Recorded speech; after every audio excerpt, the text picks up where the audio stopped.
WTO की condition में क्या करने जा रहे हैं, दिल्ली का एयरपोर्ट दुनिया का अकेला ऐसा एयरपोर्ट है जिसके पास 6000 एकड़ जमीन है, किसी एयरपोर्ट के पास में। दुनिया का सबसे बड़ा एयरपोर्ट है सऊदी अरब में, जिद्दाह में, उनके पास भी इतनी जमीन नहीं, सिंगापुर के पास नहीं, अमेरिका के किसी एयरपोर्ट के पास इतनी जमीन नहीं, 6000 एकड़ जमीन है उनके पास। और उस पूरे एयरपोर्ट को प्राइवेटाइजेशन के नाम पर 1400 करोड़ रुपए में बेचने जा रहे हैं फ्रांस की एक कंपनी को।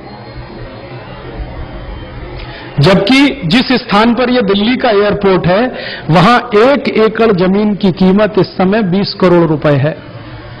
1 एकड़ जमीन की कीमत 20 करोड़ रुपए, जहां पर यह एयरपोर्ट है, गुड़गांव दिल्ली के बीच में।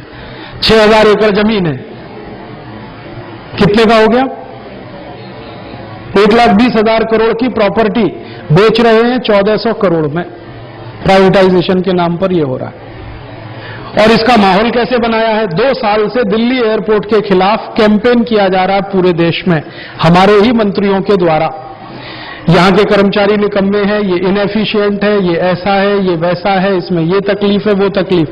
अभी मैं थोड़े दिन पहले दिल्ली एयरपोर्ट पर एक सभा संबोधित करने गया, तो मैंने वहां के जनरल मैनेजर को कहा मुझे पूरा एयरपोर्ट घुमाओ। उन्होंने कहा क्या देखना चाहते हैं? मैंने कहा आपका एयर ट्रैफिक कंट्रोल जो टावर है ये मुझे देखना है। कहने लगे क्यों? मैंने कहा इससे अंदाजा लग जाएगा कि आपकी कीमत क्या है, आपकी ताकत क्या है, आपकी औकात क्या है।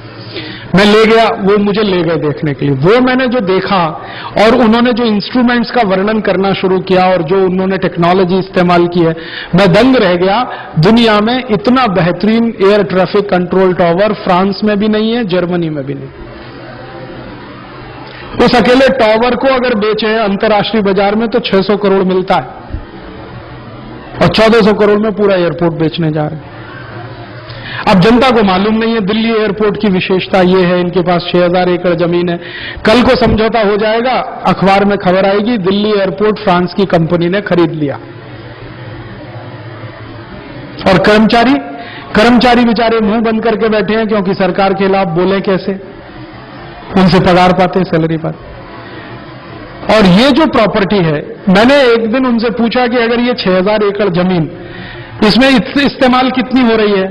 तो उन्होंने कहा मुश्किल से इसमें 50-60 एकड़ जमीन इस्तेमाल हो रही है रनवे में और ये सब वगैरह, बाकी खाली पड़ी है।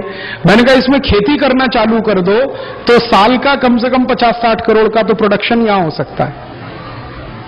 तो उन्होंने कहा राजीव भाई खेती तो छोड़ो, हम यहां गोल्फ क्लब बना दें और उसमें एंट्री फीस रख दें तो साल का 1400 करोड़ तो हम इसी से कमा के दे सकते हैं सरकार को, गोल्फ कोर्स बना के।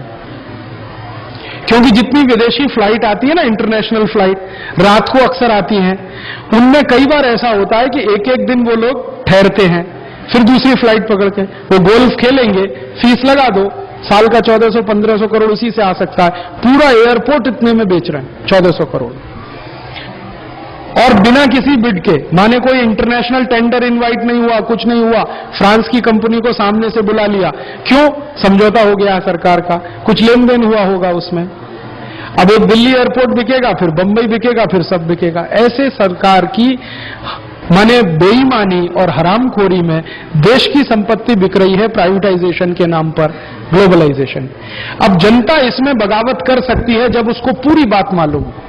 जब मुझे पता चला दिल्ली एयरपोर्ट की वास्तविकता, मैंने दिल्ली की 4-5 मीटिंगों में कह दिया, लोगों का खून उबल गया, जी कैसे कर सकते हैं, हम देखेंगे सरकार को।